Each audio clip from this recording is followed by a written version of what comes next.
എന്താ ബഹുമാനപ്പെട്ട ഹമീദ് ഫൈസി ഉസ്താദിന്റെ ഒരു ഫോട്ടോ ഇവര് ചെയ്തത്. അങ്ങോട്ട് നോക്കി, ഇങ്ങോട്ട് നോക്കി, ഇങ്ങോട്ട് നോക്കി. ഇവര് കട്ട സമസ്തക്കാരാണ്. ഇവരാണ് ഒറിജിനൽ സമസ്തക്കാര്. എന്താ എഴുതിയിട്ടുള്ളത്? ഭയം വേണ്ട, ജാഗ്രത മതിയും. ഹമീദ് ഫൈസി ഉസ്താദിനെ കാണിച്ചതാണത്.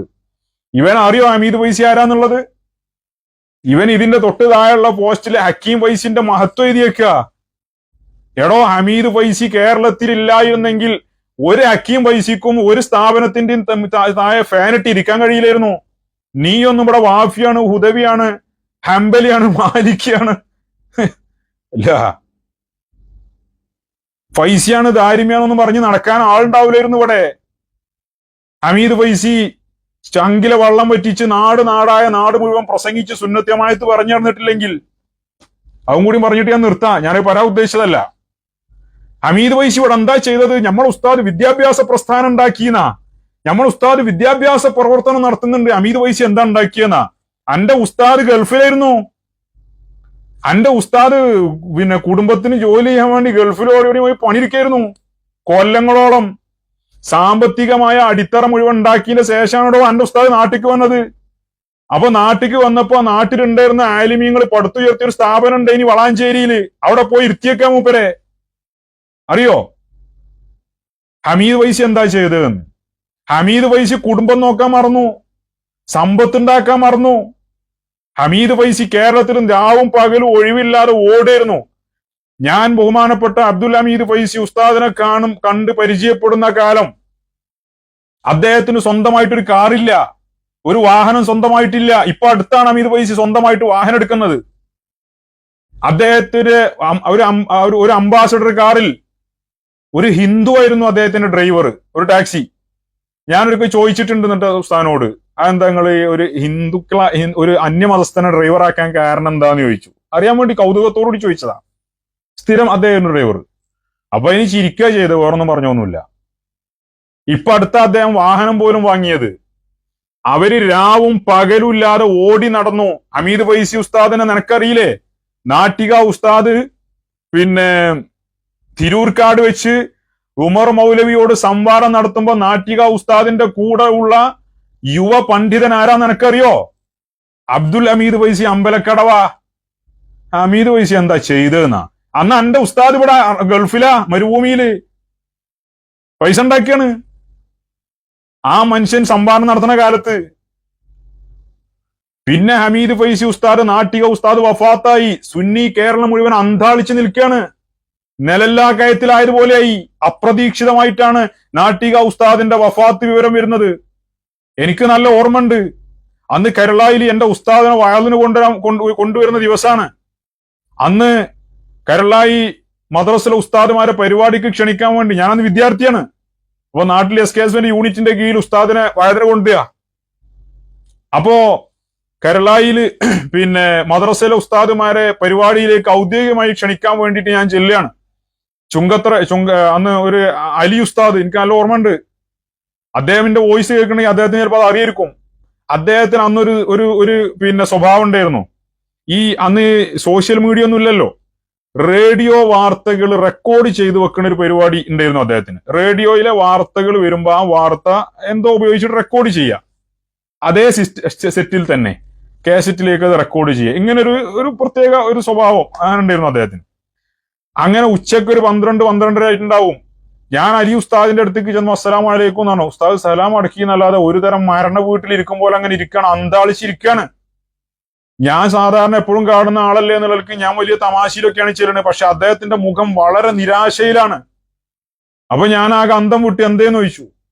നിങ്ങളൊന്നും അറിഞ്ഞില്ല ചോദിച്ചു. എന്തെന്ന് ചോദിച്ചു. പോയി ഉസ്താദ് പോയി, നാട്ടിയ ഉസ്താദ് പോയി. ഇത് പറയാണ്. നിരാശനായിരിക്കുകയാണ് മനുഷ്യൻ. എന്നിട്ട് എനിക്ക് ഇത് പ്ലേ ചെയ്ത് തന്നു. ഞാനന്ന് വിദ്യാർത്ഥിയാ. നമ്മളാകെ നെട്ടിത്തരിച്ചു പോയി. കേരളത്തിലുള്ള ജനങ്ങൾ മുഴുവൻ അന്താളിച്ചു പോയി. സുന്നത്ത് ജമാഅത്തിന്റെ പടവാള് നഷ്ടപ്പെട്ടു പോയതിലെ വേവലാതി. ഇനി ആര് എന്ന ചോദ്യത്തിന് ഒരേ ഒരു ഉത്തരം ഉണ്ടായിരുന്നത്. അത് ചമ്മാട്ടുകാരും കണ്ടുപോയിട്ടില്ല, ആതിർശ്ശേരിക്കും കണ്ടുപോയിട്ടില്ല, പട്ടിക്കാട്ടുക്കും കണ്ടുപോയിട്ടില്ല. ഓരോ മനുഷ്യനും ഒരൊറ്റ ഉത്തരം ഉണ്ടായിരുന്നു. അമ്പലക്കടവ് ഹമീദ് ഫൈസി. ഹമീദ് വൈസി എന്താ ചെയ്ത് ഓൻ ചോദിക്ക. അതന്നെ ഹമീദ് വൈസി, അബ്ദുൽ ഹമീദ് വൈസി അമ്പലക്കടവ് ഒരൊറ്റ ഉത്തരം നാട്ടിലേക്ക് ശേഷം. എന്നിട്ട് ആ മനുഷ്യന് പിന്നെ ഒഴിവുണ്ടായിരുന്ന നാട്ടിക ഉസ്താദ് നടത്താൻ നിശ്ചയിച്ച മുഖാമുഖം, ആ നിശ്ചയിച്ച ദിവസമാണ് നാട്ടിക ഉസ്താദ് അള്ളാഹുവിലേക്ക് യാത്ര ചെയ്യുന്നത്. അറിയില്ല നിനക്കതിനോ അറിയില്ല. നിന്റെ ഉസ്താദ് അന്ന് ഗൾഫിലാ, നീ അന്നില്ല. നാട്ടിക ഉസ്താദ് നടത്താൻ നിശ്ചയിച്ച മുഖാമുഖം, ആ മുഖാമുഖം നടക്കാതെ പോകാൻ പാടില്ല. ആരാണ് പിന്നെ ആ മുഖാമുഖം ഏറ്റെടുത്ത് നടത്തിയത്? ഇന്ന് നീ പരിഹസിക്കുന്ന അബ്ദുൽ ഹമീദ് വൈസി അമ്പലക്കടവ് മാത്രം ഉണ്ടായിരുന്നത്. ഹമീദ് വൈസി എന്താ ചെയ്തെന്നോ? അങ്ങനെ അവിടെ നിന്ന് തുടങ്ങിയതാണ് ആ മനുഷ്യൻ. അതിന്റെ മുമ്പ് നാട്ടിക ഉസ്താദിന്റെ കൂടെ തുടങ്ങി ജൈത്രയാത്ര. ഓരോ കവലകളിലും മുക്കുമൂലകളിലും SKSSF പ്രവർത്തന ഗോധയിൽ സജീവമായി കഴിഞ്ഞ കാലങ്ങളിൽ പ്രവർത്തിച്ച ഏതൊരാളോട് നിങ്ങൾ അന്വേഷിച്ചു നോക്ക്. ഹമീദ് വൈസി ഉസ്താദ് പ്രസംഗത്തിന് പൈസ വാങ്ങാത്ത സ്ഥലങ്ങൾ ഇഷ്ടം പോലെ ഉണ്ട്. പൈസ കൊടുത്താ വാങ്ങാത്ത ആ നാട്ടിലെ SKSF പ്രവർത്തകർ ദാരിദ്ര്യം പിടിച്ച മേഖലയാണെങ്കിൽ ആ മനുഷ്യൻ പൈസ വാങ്ങാറില്ല. സ്വന്തം വണ്ടി എടുത്തുകൊണ്ട് പ്രസംഗിച്ചു പോവും. അങ്ങനെ പ്രസംഗിച്ചിരുന്നു. അന്റെ ഉസ്താദിന് ഈജിപ്ത് പോണെങ്കിൽ പിന്നെ വളാഞ്ചേരി മർക്കസിന്റെ ചെലവിലാ പോവുള്ളൂ. എന്നിട്ട് പോയിട്ട് സിലബസ് മറ്റേ സിസ്റ്റൊക്കെ വല്ല സ്വന്തം അക്കൗണ്ടിലേക്ക് CIC മറ്റേ മണ്ണാങ്കട്ടിക്ക് മാറ്റാൻ വേണ്ടിയിട്ട് അതിനാ എന്റെ ഉസ്താദ് അതേ വളാഞ്ചേരി മർക്കസിന്റെ ചെലവിലാ പോയത്. അറിയോ? ഹമീദ് വൈസി ഉസ്താദ് ചെയ്തത് എന്താണെന്നറിയോ? സുന്നത്ത് ജമാഅത്തിന് അടിത്തറ ഉണ്ടാക്കുക ചെയ്തത്. വഹാബികളെ വേരോധ പിഴുതെറുക ചെയ്തത്. അബ്ദുൽ ഹമീദ് ഫൈസി ഉസ്താദ് എഴുതിയ തൗഹീദ് പിന്നെ സുന്നത്ത് ജമാഅത്തിന് വേണ്ടി എഴുതിയ പുസ്തകങ്ങളുടെ കണക്കുണ്ടോ? എപ്പോഴായി മനുഷ്യൻ ഇതൊക്കെ എഴുതിയതെന്ന് ആലോചിച്ചിട്ടുണ്ടോ? രാവും പകലും ഇല്ലാതെ ഓടി നടക്കുകയാണ്. അബ്ദുൽ ഹമീദ് ഫൈസിന്റെ വീടിന്റെ 2ാമത്തെ നിലയിൽ നീ ഒന്ന് പോയി കേറി നോക്ക്. സുന്നത്ത് ജമാഅത്തിന് വേണ്ട എന്തൊക്കെ നിനക്ക് റെഫറൻസ് വേണോ അത് മുഴുവൻ അവിടെ ഉണ്ട്. അതൊരു ലൈബ്രറിയാണ്. ഞാൻ അതിന്റെ കണ്ണോട് കണ്ടതാ. ആ മനുഷ്യൻ ഈ ദീനിന് വേണ്ടി എഴുതിയും പറഞ്ഞും ഗവേഷണം നടത്തിയും പ്രസംഗിച്ചും മീറ്റിങ്ങുകളും യോഗങ്ങളുമായി ഓടി നടക്കുകയാണ്, ഉറങ്ങാൻ സമയമില്ലാതെ. രാത്രി 12:30 മണിക്ക് ഇനിയൊന്ന് ഹമീദ് വൈസിന്റെ ഫോണൊക്കെ വിളിച്ചു നോക്കിയാ ഞാൻ വണ്ടിയിലാന്നാ പറയാ. യാത്ര ചെയ്യണ സൗണ്ട് ഇങ്ങനെ കേൾക്കാം. അന്റെ ഉസ്താദ് കൂർക്കം വലിച്ച് ഉറങ്ങാടോ ആ സമയത്ത്. എന്നിട്ട് ഹമീദ് വൈസി എന്താ ചെയ്തെന്നോ?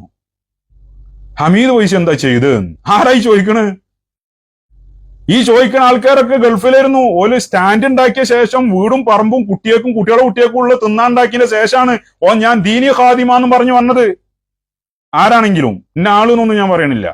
വർത്താനം പറയരുത്. ഹമീദ് വൈസി ഉസ്താദിനെ സമസ്ത കേരള ജമിയത്തുൽ ഉലമയുടെയും സുന്നത്ത് ജമാഅത്തിന്റെയും പ്രവർത്തകർ നെഞ്ചിന്റെ ഉള്ളിൽ കൊണ്ടടക്കുന്നുണ്ടെങ്കിലേ അത് ആ മനുഷ്യന്റെ ത്യാഗത്തിന് അള്ളാഹു കൊടുത്ത പ്രതിഫലാടോ. ഈ മനുഷ്യന്മാരെ മുഴുവനും ദുആയും ആ മനുഷ്യനുണ്ടാവും. വഹാബികളുടെ ഏത് പ്രസംഗത്തിലും വഹാബികളെ സമ്മർദ്ദത്തിലാക്കിയ ഒരാളെ നിങ്ങൾക്ക് കാണിക്കാൻ കഴിയുന്നുണ്ടെങ്കിൽ അബ്ദുൽ ഹമീദ് വൈസി അമ്പലക്കടവ്. നിങ്ങൾ വഹാബികളുടെ ഖണ്ഡന പ്രസംഗങ്ങൾ എടുത്ത് നോക്ക്. വഹാബികൾ പരസ്പരം ഗ്രൂപ്പ് തിരിഞ്ഞിട്ടുള്ള പ്രഭാഷണങ്ങളുണ്ട്. ആ പ്രഭാഷണങ്ങളിൽ മുഴുവനും ഉയർന്നു നിൽക്കുന്ന ഒരു സുന്നി പേരുണ്ട്, ഒരു സുന്നി മുസ്ലിയാരെ പേര് ഹമീദ് വൈസി.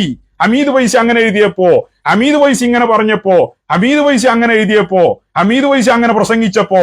വായക്കാട് ഹമീദ് വൈസി ഉസ്താദ് പ്രസംഗിച്ചത് മുതൽ ആ ജിന്നോണ്ടാണ് കുടുങ്ങിയത് വഹാബികള്. ഇന്നും അനസിന്റെ ക്ലിപ്പ് ഈ കേട്ടോക്ക്. ഇതാണ് ഹമീദ് വൈസി ചെയ്ത സേവനം. സുന്നത്ത് ജമാഅത്തിന് അടിത്തറ ഉണ്ടാക്കി. ഹമീദ് വൈസി സുന്നത്ത് ജമാഅത്താണ് പ്രസംഗിച്ചപ്പോഴാണ് ഇന്റെയും ബാപ്പാർക്കും കുടുംബങ്ങൾക്കൊക്കെ വഹാബിസ് എന്താന്ന് മനസ്സിലായത്, സുന്നത്ത് ജമാഅത്ത് എന്താന്ന് മനസ്സിലായത്. ആ പ്രസംഗത്തിന്റെ പരിണിത ഫലമാണ് എന്നെയും പിടിച്ചിട്ട് സുന്നി കോളേജിൽ പറഞ്ഞയച്ചത്. അന്റെ ഉസ്താദിന് ഇരിക്കാൻ കോളേജ് ഉണ്ടായത്. എന്നിട്ട് ഓൻ ചോദിക്കുക ഹമീദ് വൈസി എന്താ ചെയ്ത്? ഇപ്പൊ നിങ്ങൾക്ക് ഹമീദ് വൈസിനെ പറ്റൂല അല്ലേ? ഇപ്പൊ നിങ്ങൾക്ക് ഹമീദ് വൈസി അങ്ങനെ തോന്നെ ഇങ്ങനെ തോന്നെ. അപ്പോ കുറച്ച് ഗൗരവത്തിൽ ഞാൻ പറയേണ്ടി വന്നത് അതിന്റെ ഒരു വികാരാണ്. അതിപ്പോ നിങ്ങളാണ് സഹിക്കല്ലാതെ വേറെ നിർവാഹമൊന്നുമില്ല. കാരണം എന്താ അറിയോ, ഇപ്പോ വല്ലാത്തൊരു കാലാണ്. സത്യത്തെ അസത്യമായും അസത്യത്തെ സത്യമായും വ്യാഖ്യാനിക്കപ്പെടുന്ന ഒരു കാലാണ്. അങ്ങനത്തെ ഒരു കാലത്താണ് നമ്മൾ ആഖിർ സമാനിന്റെ അടയാളങ്ങളിൽ നബി സല്ലല്ലാഹു അലൈഹി വസല്ലമ തങ്ങള് പിന്നെ പറഞ്ഞ വളരെ പ്രധാനപ്പെട്ട ഒരു കാര്യമാണ്. അതുകൊണ്ട്